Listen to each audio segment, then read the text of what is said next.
உங்களோட முதல் வாய்ப்பு தாரை தப்பட்டை அப்படின்னு நினைக்கிறேன். ஸோ அதை நினைக்கும் போது அது அது உங்களுக்கு ஆப்பர்ச்சுனிட்டி தந்த பாலா சாரை பத்தி ஒரு சில வார்த்தைகள் பேசலாம்.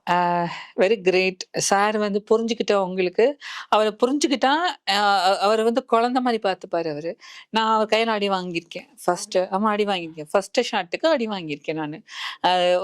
வேற ஒரு மிஸ் வேற ஒருத்தவங்க சொன்னாங்க நான் சார் சொன்னதை செய்யல. அவங்க சொன்னாங்க நான் சொல்றதை செய்யுங்க நீங்க. நாங்க இல்ல சார் தான் சொன்னாரு நான் சொல்றதை செய் அப்படின்ட்டாங்க. அவங்க சொன்னதை செஞ்சுட்டேன். செஞ்ச உடனே சார் வந்து அடிச்சாரு. சார் நீ ஏன் இப்படி பண்ண சார்? அவங்க தான் சொன்னாங்கன்னா நான் டைரக்டரும் அவங்க டைரக்டர் ஆடுவாங்க. நீங்க தான் சார் அப்புறம் யார் சொல்றதை செய்யணும்? நீங்க சொல்றதா செய்யணும்னு. இனிமே நான் சொல்றதா செய்யணும்னு. அதை நான் இப்போ வரைக்கும் ஃபாலோ பண்ணேன். டைரக்டர் என்ன சொல்றாங்களோ அதை நான் கேட்பேன்.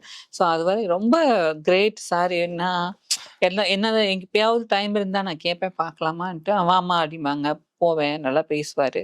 மத்தவங்கலாம் சொல்லுவாங்க. பட் அவர் ரொம்ப குழந்தை மாதிரி. எனக்கு மறக்க முடியாத எக்ஸ்பீரியன்ஸ். கடைசி நாள் ஷூட் அப்போ அவரோட கேமரா ஒண்ணு வச்சிருப்பாரு. இன்னைக்கு ஷெட்யூல் கடைசி உங்களுக்குன்னா கூப்பிட்டுட்டு அவர் கேமரால ஃபோட்டோ எடுப்பார். எடுத்துட்டு ஆஃபீஸில் வந்து வாங்கிக்கோ அப்படின்னு சொல்லுவார். Okay sir. சம்பளம்லாம் கொடுத்துட்டாங்களா? சாப்பாடு போட்டாங்களா? ரூம் நல்லா இருக்கா? உனக்கு எந்த பிரச்சனையும் இல்லையேன்னு கேட்பாரு. எல்லா நாளும் எல்லா ஆர்டிஸ்டையுமே கேட்பாரு கடைசி நாள். ரொம்ப கிரேட்டுங்க அவர். அவரோட மறக்க முடியாத ஒரு உரையாடல் இருக்குல்ல, இந்த உரையாடலும் இந்த பாராட்டும் என்னால மறக்க முடியாதுன்னா அதில் ஒரு சாங் வரும். அந்த சாங் படத்தில் வரல.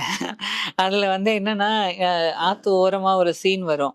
அப்போது வேற ஒருத்தவங்க வந்து ஏய் இப்படி பண்ணு இப்படி பண்ணு இப்படி பண்ணு இப்படி பண்ணுலாம் சொன்னாங்க. கூட இருக்கிறவங்க சொல்லி கொடுத்துருந்தாங்க. அப்படி சார் வந்தார். ஏய் அவளா இருக்க விடுங்க.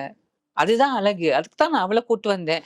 இப்படி பண்றதுக்கு அப்படி பண்றதுக்கு நான் ஏன் அவளை கூட்டு வரணும்? ஒரு பையனை கூட்டு வந்து திருநங்கையா நடிக்க வச்சிருக்கலாமே. அவளாவே இருக்க விடுங்க.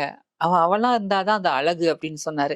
அது எனக்கு மறக்கவே முடியாது. அது எனக்கு நிறைய இடத்துல திருநங்கை உடனே இப்படி பேசு, வாய் ஒரு மாதிரி பண்ணுங்கன்னா அவர் சொன்ன அந்த ஒரு வார்த்தை இன்னி வரைக்குமே தமிழுமே இதுல உங்களுக்கு என்ன ஸ்டைலோ நீங்க அதுல பண்ணுங்கன்னு நான் சொல்லுவாப்புல. எனக்கு அது ரொம்ப பிடிச்சிருக்கு. எங்கேயுமே அப்படிதான்.